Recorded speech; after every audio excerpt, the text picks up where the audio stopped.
Hey everybody. Hey Peg, how's it going out there? Thinking a lot about you. Saw your YouTube comment about looking into the camera, and it's not going to happen because Chris is in the middle of my screen, and I can't. Well, every time I look at that camera, I get distracted. So, just like in real life, I'll struggle with eye contact on our podcast. But thank you for the criticism or whatever it's called. Constructive criticism. Yeah. Chris, how's it going? Everything tight with you? Are you doing okay this week? Yeah. Doing good for a guy with a new baby and, works at home, and I have to hear the baby cry pretty much the whole time I'm working. Yep. But how's the sleep coming? it's good. I only wake up twice a night now, which is nice. Okay, good. How about you? Good. Doggy's okay? Yes! What? Yes! Hey, everybody. Welcome back to episode number 59, Cincuenta y Nuevo of the Paid Search Podcast. I'm here with my hot partner. He's hot right now. He's got a very hot brand, lots of mentions in the press, lots of people contacting him. The phone is ringing off the hook. The man with the tightest jean shorts, 4 seasons, year-round. Chris Schaeffer, how's it going, my friend? It is an unpredictable day. I'm trying to stay focused here. This is exciting. You got premature yesing and jean shorts mentioning even before I even say a word. So it's an exciting day. Well, good. Exciting day. We have an exciting podcast to talk about here, Chris. Last week we had the great, brilliant David Shapiro on to talk about Facebook ads. And David, we hope you enjoyed the interview, and we hope you're having a good commute there in New York City. And remember, step over the homeless people, David, and not through. So, Chris, today we're here to talk about specific AdWords ad copy tips. We've dealt a little bit with ad copy, but we're really going deep today, and we're really going to do what we're known for. We're going to give specific, actionable examples that can help people, and they can get into our minds, see how we think about ads and how we structure our ads and copy we use, and hopefully it helps them out. Now, Chris, before we start, I just want to gauge your feelings on the importance of ad copy. We always talk about search terms are probably the most important thing, thinking like the user, bidding, conversions. Where does ad copy kind of come on your totem pole of AdWords importance? So when I think about ad copy, basically what I think of is the fact that I can build the best campaign with great ad groups and keywords and all this, but for the end user, the ones who interact with my campaign and that are potential leads, the ad is literally the only thing that they see. So I can have the best keywords and best bids and do everything really well, but in the end, the only thing that's visible to people is the ad copy. So to me, it is as important, if not more important, than the keywords. I need to make sure my quality of traffic is good, and if the ad copy is crap, then nobody's going to click on it. It doesn't matter. That is a great point. I mean, for me, I love search terms and all that because we see this side of things, and we know that. Okay, sometimes ad copy, maybe it's a little overblown, but just like you say, people see the ad copy and that's all they see. So, of course, it's very important to the end user. And if it's important to the end user, even if it doesn't seem like the most important thing when you're inside the AdWords account all the time, it is the most important thing, like you're saying, because it's what the end user sees. Chris, you pull down those tight little jean shorts often, and you put a hot little dookie right on my metaphors every time I try to give one. But give me a chance here, Chris. Dare I say, is it like a chef? We're like chefs back in the kitchen. We're getting the primest ingredients, the best, freshest organic ingredients. We mix it all together. We know it's going to taste good. We know it's going to be very healthy for the user, and it's going to taste good for the person sitting at the table. But if we present it in a horrible way, they're not going to think we're a good chef. Is that a good metaphor? Yeah, I think so. It's the reason that I don't like casseroles. I love chicken and cream of mushroom and cheese and crispy onions. But when you shove them all into a dish and mix them together and blend it and it comes out as a big slop, suddenly it's not as appealing and I don't want it. So there you go. I did not dookie on your metaphor. Thank you. One for 44 is not bad. So, Chris, let's get into it here. So, just so everyone knows, Chris and I, we go our separate ways during the week. We think about our episode, and we each bring things to the table. And we're going to go through 3, we call them main tips that have to do with ad copy. This is 3 things we both thought of independently, and we're going to give our 3 best ad tips with some examples here. So I'm going to start us off, Chris. Mine is to be relevant to the keyword and or use the keyword in the ad. So you have to show the search user that's searching Google for a problem. They need a mover. They have a plumbing problem. They need a plumber. They can't run anymore. Their knee hurts. They need a knee doctor. They're going to Google to search for a way to solve their problem. You do that, you get in front of them with the keywords, but you have to let them know with the ad copy that you can solve their problem. So very basic, very fundamental example there. If you're targeting the keyword pest control Dallas and you want to get in front of people who have a pest control problem in Dallas, this is not the whole ad, but at least part of the ad, talk about that keyword, that be very relevant to their search. So I might have a headline that's something as simple as Dallas Pest Control Services. Again, that's just one piece of the ad, but I want to be relevant. I want to talk directly to that keyword, and most times I want to even use that keyword. So my first main tip is to be relevant to the keyword and or even use it prominently in your ad copy. So Chris, what is your first main tip here for the people? Yeah, I think that's a good point. And to step away a bit from the idea of just practical, right? So Jason, I think that's a very robot focused idea, right? There's always the human aspect and the Google bot aspect, right? The Google bot being the quality score, human being the fact that people are going to be intrigued by it. Okay. So to go more on the human side, I'm going to focus on features versus benefits. Okay. Now this is a tip that is designed to get a bit more variety in your ad copy. Whenever you write an ad, you might be interested in, sharing with everybody all the different types of things that you can provide with your service. So that would be a feature. Okay. And those features can provide a benefit to the person hiring you for the services. Okay. That's the benefit. Okay. So here's the practical example.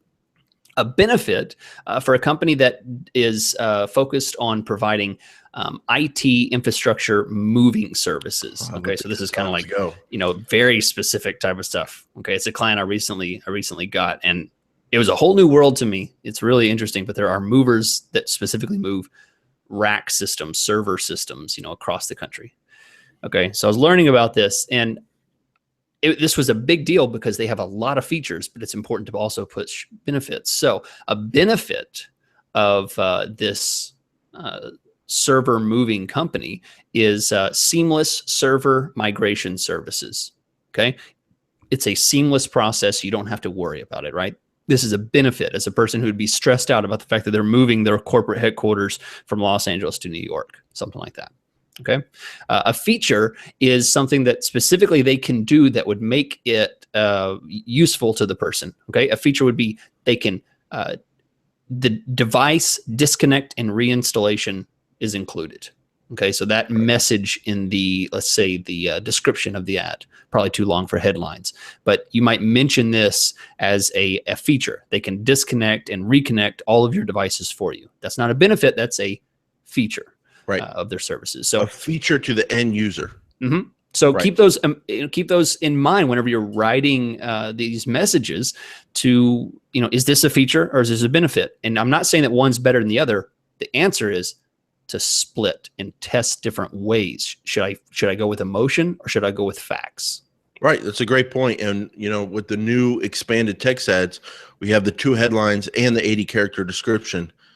There's plenty of room to play with. And Chris, I've been accused of being an egoist, accused of being a narcissist, but I got news for everybody. I am, but so are you. So is everybody. Everybody's in it for themselves. And if you convey those benefits to the end user doing the search, it usually helps convince them to click on your ad and engage you and see if you'd be a good fit for whatever need they have. So Chris, going back to the very simple world I live in, Chris, because I'm all about the facts and getting things right. And I live a simple life here in Oklahoma. call to actions. Let's not take people for being smarter than they are. Let's treat our search users like Bill Maher thinks of America. We just think they're idiots. So we got to tell them what to do, you know? So I like to have call to actions. Chris, call me old fashioned, take me out to Luby's and buy me a Jello after dessert, and I'm yours. You know, I'm old fashioned. Okay. The fried fish. Fried fish. Oh, man. Give me the fried fish. Give me Oh, that my nice gosh. bun.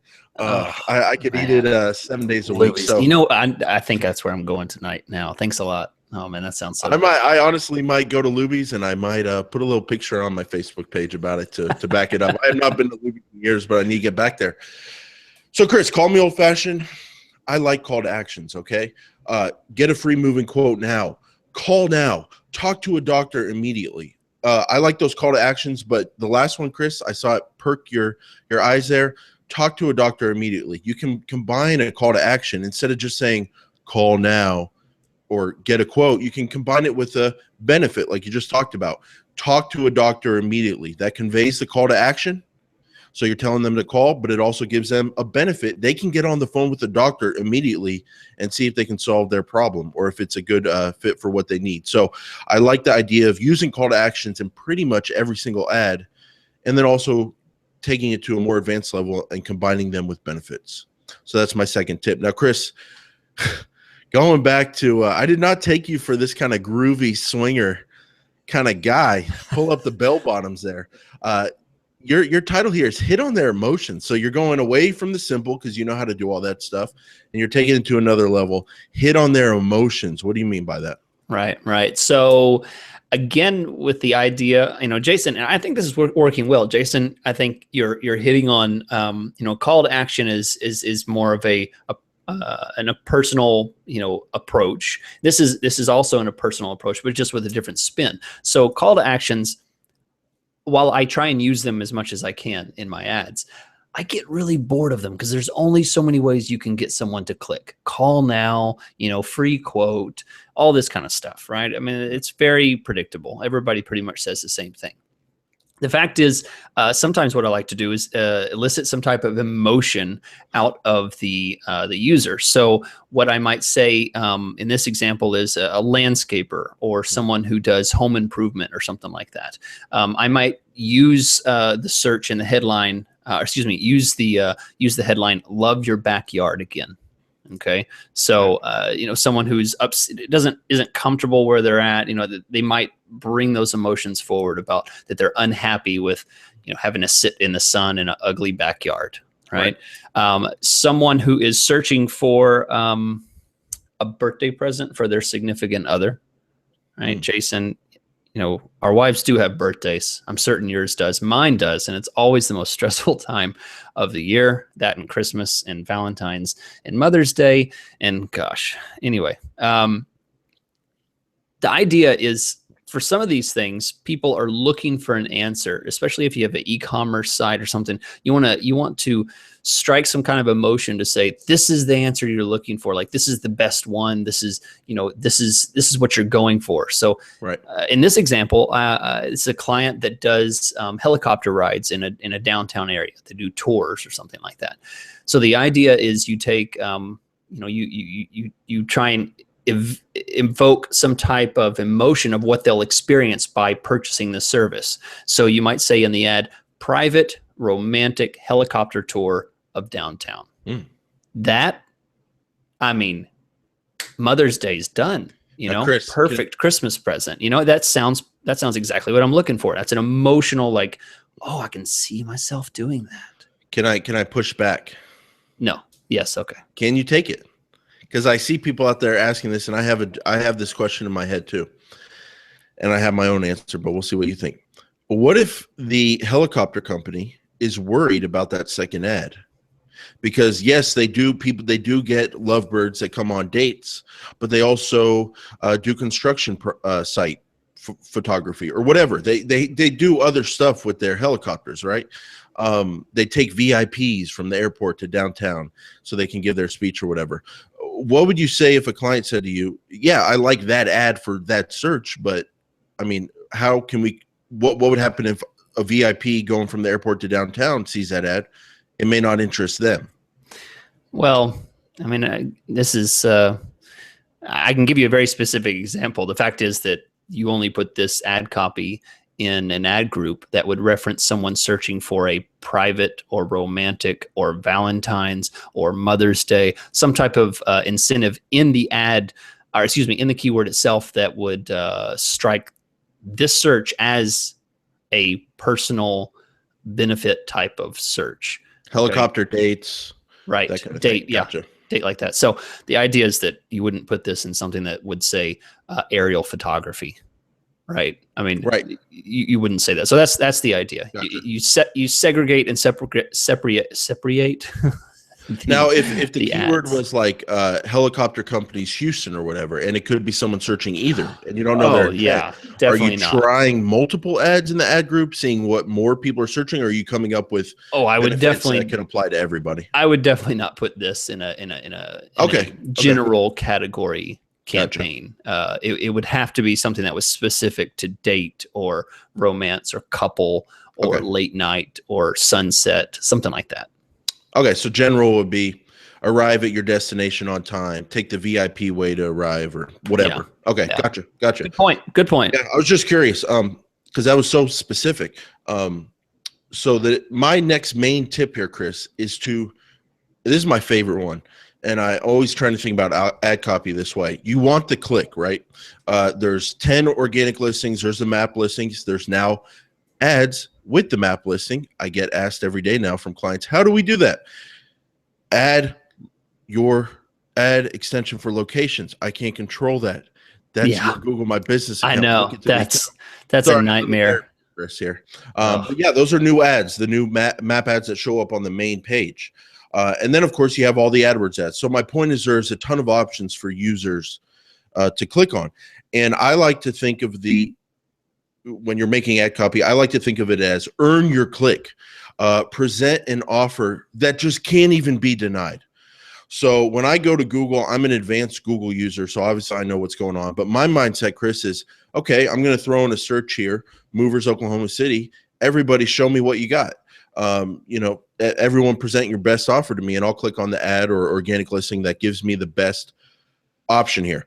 So the way I want to earn that click and become the best option is to come up with something that just can't be denied. It catches the eye, and someone has to click on it to see what's going on. So I came up with a few examples. They were on the fly. Maybe they're not all as good as I just hyped them up, but you can let me know, Chris. So the first one I've got for movers, we guarantee you'll have a stress-free move. It speaks to the benefit there, stress-free, and we'll guarantee it. So I'm thinking, you know what? The other guys just say, 2 men in a truck, whatever. What is this guarantee about? So I might be clicking on that one. The next one for movers, Chris, over 2,000 moves successfully completed. Again, when everyone else's ad says movers Dallas, call now for a quote. I'm telling you, I've done 2,000 moves. So to me, that makes me interested as a search user. 2,000 moves, something has to be going right. Let me see what that's about. The next one, Chris, serving San Diego clients since 1993. Just putting it out there that you've been around for over a quarter of a century. What's that about? Let me see if that's really true. I'm going to click on that ad. A couple more here, Chris. Getting specific with the ad copy and just giving it out to people and really giving them what they're looking for, straight up answers. 100% guaranteed price of $90 an hour for all moves. No games, no lies. Solid. I see other moving ad copy out there. Get a free quote now. Call in. 2 men. We're always on time. Whatever. No games. That's a competitive rate. Click on my ad and call in right now. We'll get your move booked, solve your problem. The last one, and I really like this, we offer the only non-surgical ACL repair in Boston. And you provide some kind of ACL medical things that you can do to help people. If you're a doctor out there, you're targeting ACL repair searches, ACL surgery, and your ad says, and say you really do have this kind of service, and I know a few doctors who do, we offer the only non-surgical ACL repair in Boston. How's anybody going to compete with that ad? If I'm a search user, I'm going to go, oh, they've got something no one else does. I'm going to click on their ad because I don't want to do surgery and I want to see if they can help me. So thinking about what you can offer that no one else can in your market and maybe come up with some ad copy that way. Chris? Yeah. Did they live up? Yeah, I like it. I think that works well. Okay. I want to take this a little bit different direction. And one thing now, Jason, editorial rules for AdWords is supposed to be strict, right? There's supposed to be some rules about superlatives. Back it up. Right? Back it up, baby. How do you back it up? Back up your claims. That's what they always tell us. So the idea here is I've found that using superlatives is actually pretty lax in Google. And you can get away with quite a bit. And my rule is basically if you can get away with it, do it. Right? If you can say a certain thing in an ad and Google lets you use it, do it, because they're not gonna until they punish you or catch you, all they're really gonna do is just disqualify your ad. One caveat, Chris, is you always got to think about, just for people out there, you got to think about your own industry. So if you have your own ethical rules like lawyers or doctors, sure, you got to pay attention to that. Sure. Yeah, you wouldn't want to step on any issues to get the client in trouble or your own company in trouble. But so the idea here is that superlatives are the best. A little bit of a pun, of course. Superlatives are the fact that you use words that imply best, fastest, bestest, right? So basically, this is what I'm going for. You're a LASIK surgeon, and you say in your ad, the headline, the best LASIK surgeon in LA. Okay. You might get disapproved for it and say, you can't use that. You can't say that, unless you have some kind of proof. Okay. But sometimes you can. And here's the thing. I've mentioned this on the podcast before. There are a percentage of people out there that when they search something on Google, and Jason, you've seen it, they search who is the best LASIK surgeon in, X. And then they click on the first thing they see because they think Google went and found them the best LASIK surgeon and showed them the results. Right? They trust, they implicitly trust Google. That you've got to play on those trust factors, right? So you say the best LASIK surgeon in LA. Next up, the other idea here is roofing company, the fastest roofing repair company, right? You can say that, and this is a bit of an emotional push, but you're saying fastest. So that's, a superlative there. So the fastest roofing company. Okay, I can get this roof repaired really, really quickly. That's great. And then the other one, if someone's buying security doors, the idea is Houston's highest quality security doors. Highest quality, most secure. You can change those around a little bit, but the idea is, again, highest quality, most secure. Pushing the fact that you may not have a third party verifying this, but my experience is if you can get away with it, do it. Exactly, Chris. And this is a great point. I'm very smart and an expert at AdWords. Our audience are experts, at this point, and very smart people in this space. So this just sounds so stupid and idiotic to us. Just saying it myself, the best LASIK surgeon in LA, that's the best you can do. Chris Schaeffer, Google partner, the best in the game. That's the best you can come up with, but you're spot on, Chris. It works. Best, top rated, highest quality, whatever. It actually works. So I think the main takeaway, Chris, from this first, the main tips is that any of these things on their own kind of sound like not a great ad, and not the full picture. But the beautiful thing about the new expanded ads, the best kind of ads, you mix all these kind of tips and parts of the ad together. And if you mix it all together, it can make a super strong ad. So, Chris, some additional tips we're going to cover. I have a couple. You have a couple. They're very simple. Mine are use all the space available. To me, it really does make a difference. There's no reason to cut yourself short and not use all the space or close to all the space that's available. When you test and focus ads, focus on click-through rate, focus on conversion rates. And then my final little small tip here is don't ignore the path URLs. These are basically the display URL, what used to be called the display URL. They're two 15-character parts of the display URL that come after the core URL. And you really can get creative with those. And not a lot of people use them. just generally speaking. So definitely use make the most of your path URLs. So Chris, what are your kind of small tips here?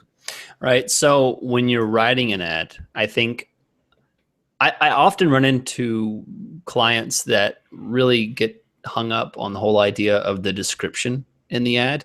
They say, I would like to put the discount code in the description. What if we put the discount code, enter, Google discount, let's put that in the discount code in the description. And that way people can know that they put that in our checkout system and they'll get 20% off. Right. And I'm blown away to think that they would somehow think that people would be savvy enough to stop before they click, before they even, come to the landing page and see that they even want to purchase, that they think that people are going to copy that discount code, or pay any kind of attention to it. Right. Obviously this stuff needs to be on the landing page. My experience is that people, and I've said this before, people click just so fast. They don't realize they're spending $5, $15, $50, $80 for these clicks. There's a wide range of CPC expenses, and people don't realize they're spending money. People don't spend the time to read that description. I think it's really important that you focus on headlines. Make sure your point that you're trying to make is in the headline. Don't save it for the description. If it's too long, try and cut it and paste it together in different ways, phrase it in different ways, but make sure it's in the headline. Don't overestimate the value of the description line. And headline number 2, that is equal. That's also important. I'm referring to both headline 1 and 2. Right. Yeah, that's a great point. I use them congruently. People are clicking fast, and it also makes it easier to test new ideas because coming up with new headlines is obviously easier than coming up with new longer descriptions. That's a great tip there, Chris. Now, Chris, we're going to close out our ad copy episode here, going over some examples of what not to do. And I'm going to kick us off here. Don't make ads that are not relevant, like the headlines are not relevant to the search. So I did a search today, Chris, and I searched plumbers OKC for Oklahoma City. And the headline was sewer line repair experts. And that is a perfect headline if I was to search sewer line repair. Sewer, right. Yeah, or sewer plumbing companies for sewer or whatever, something about the sewer. But for a plumber where you've got a dookie stuck in the toilet and you need to get... It's the second time you've mentioned poop on this podcast. We're at an all-time high right now. All-time high, yes. Well, that's why else you need a plumber. You're not taking last night's casserole from the fridge and trying to flush it down the toilet, or maybe you are in a certain way. So plumbers OKC, the ad that came up was sewer line repair experts. That is obviously a lack of control in your keywords, your match types, your negative keywords, all that stuff, and ad groups and ad copy. But don't do that because it's not going to work well. Make an ad that is relevant to the keyword and not to off in left field somewhere. So Chris, what is one of your examples of what not to do? I see this a lot from new advertisers or people that don't really feel comfortable in AdWords. They put their company name in the headline or even in the description. Don't do that. Let me back that up with one of my examples of not what to do. And it's funny, we came up with this independently. Mine is that this is not a billboard. So take your fluffy slogan and keep it to yourself. I did a search, injury lawyers Cleveland today, Chris, and someone had as one of their headlines, when the hurt need assistance. What? Come on, Cleveland. What? Well, what does that even mean? And that's their slogan. And that doesn't, it's not a benefit to the user. It's not a feature for the user, as Chris was talking about earlier. It's got nothing to do with the keyword. And it's not a call to action. So what is your slogan when the hurt need assistance? How's that going to help someone click on your ad? So take your slogan and keep it to yourself. A couple more examples of what not to do, Chris, is that I just want to let everyone know people love their own industries. They love working in their own industries and getting in the jargon and all that kind of stuff. This is not cocktail hour. Let me repeat that, Chris. It's not cocktail hour at your industry conference in Las Vegas, okay? So take the industry jargon that's way too deep for search users and keep it to yourself. And I'm speaking to doctors here primarily because they love their terms. But also, I'll give you an example for movers, Chris. If someone does a search, movers, New York City, and they see an ad that says 26-foot truck, thick shrink wrap, and then XXXX whatever certified for some industry jargon or whatever certified, who cares if you need a mover that's on time, that's trustworthy, that has a lot of experience and a good reputation? They don't care about your thick shrink wrap. So don't get too deep into your own industry. You're not at cocktail hour. You're not talking to people in your industry. You're talking, for the most part, you're talking to users who need help. So focus on the things we talked about in the main tips. Now, Chris, let me take us out here with a question for you. And I get it from clients all the time. And I want to get your thoughts on this because I tend towards leaning towards no, but I'm not really sure of my answer here. So what happens when a client comes to you and tells you, oh, hey, we're in the credit line business and we want to lend, say, lines of credit to small businesses, whatever, and then take a fee of their credit card while they pay it back, merchant cash advance or whatever. But we don't want to deal with small players. So anybody with less than $50,000 of revenue a month, we don't want to deal with. So, Chris, you made great ads for me, buddy, but go ahead and change what you made with your ads and put a big thing in the headline that says, only for companies with revenues of $50,000 a month or more. And if you're smaller, don't call us. Does trying to deflect types of users work in your experience with Google AdWords when you're doing that with the ad copy? I don't think so. Personally, I don't think it matters because I have to go back to my additional tip that I had said. I think people don't pay enough attention. They pay attention to the landing page. You know, when they go to the landing page, they're there to read. But that little ad and the fact that they'll say, we do residential only, we do commercial only, you know, we do businesses with 100 million plus only. You know, everybody thinks they're a special case. Every business thinks, well, I don't have that many, but I'm going to grow, so I still count. Right. No, you don't. But they're still going to click and they might even try and call. So I don't think that exclusive messaging matters because I think people will still click if they want to click. You can put it in there, but I haven't found that it really makes a big difference. I tend to agree that's what my line of thinking as well. And I agree with you. And the thing everyone has to remember is, yes, we didn't talk about quality score that much and the behind the scenes things because generally what's good for users is good for quality score. But trying to come up with something that makes your ad get clicked on less, that's most likely not going to be good for quality score.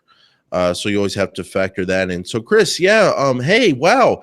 Just like, where does the time go here, buddy?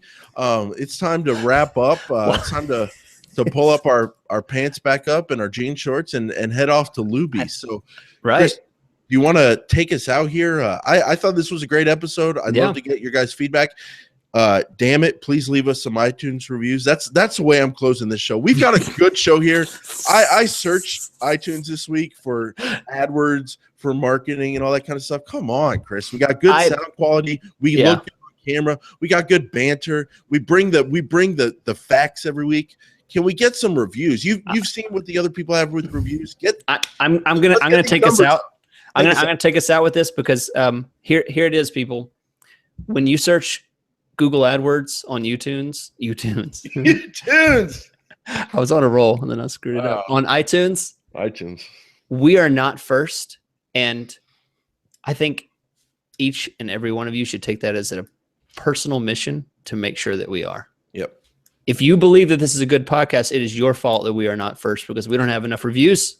We should be there, and it should be useful to people, and they don't know it's useful unless you tell them. That's what we want you to do. Leave us some reviews, share it with someone, post it on your media of socials, and